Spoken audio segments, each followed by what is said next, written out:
امریکا او اروپا کې میشت افغانانو پر ضد د طالبانو د عملیاتو اعلان او د افغانانو غبرګون وای آیا طالبان اروپا کې خپل مخالفین په نښه کولای شي؟ جزئیات هم دلته وګورئ او چینل سبسکرایب کړئ.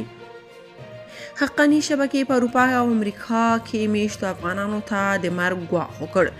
د شبکې یو مخکښ غړي او پخواني ویان قاري سید خوستي په خپله ټویټر پاڼه لیکلي دا وخت په اروپا او امریکا کې ګڼ شمېر جنګیالي لري چې بریدونو ته چمتو دي.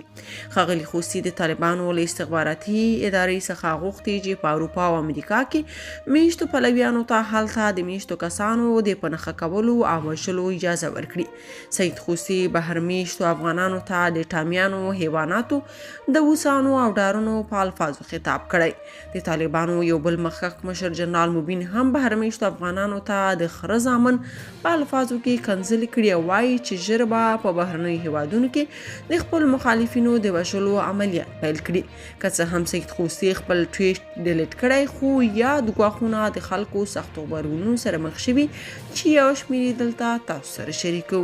حلیم فدایي لیکلي پر موږ د چاقو 15 ځلې حملې شوي او 3 پکې موټر بم وي، اما هیواد مو پرېښود او له امریکا جارېږي چې واک ته یې ورسولی. نو موږ هجرت کړی، ستاسو اسلافو هم په ظاهر شاه د چاقو وار کړی و، اما هغه مړ نه بلکې ملت بابا شو. د مرګ او ژوند پرېکړه په اسمانونو کې کېږي، تاسو فرعونیانې نشئ کولی.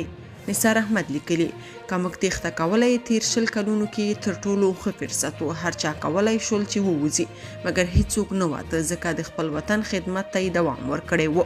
هغه وخت ستاسې په څېر نور کمپیوټري روباټان په کویټه، وزیرستان، کچلاک او کراچۍ کې ناستل. موږ ستاسې سټمبه انتحاریانو ته سینې سپر کړې وې. نه مو ستاسو له ځانمرګو ډار درلود، نه مو ستاسو له چسپکیانو، نه مو ستاسو د غیر اسلامي جګړې ډار درلود.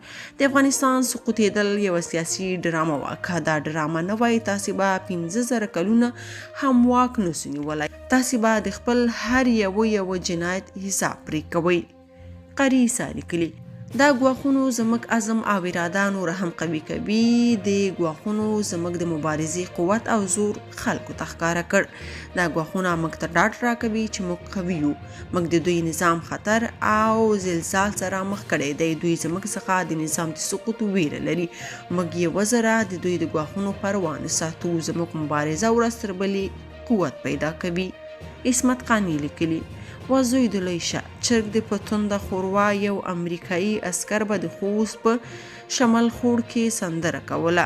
په اوچتو سترګو دې هم ورته نشو کتلی. ته اوس د امریکا او اروپا په قلمرو کې په چاقو وار کوي. که تاسو په دې اړه څه نظر لرئ په کومنټ کې شریک او چینل سبسکرایب کړئ.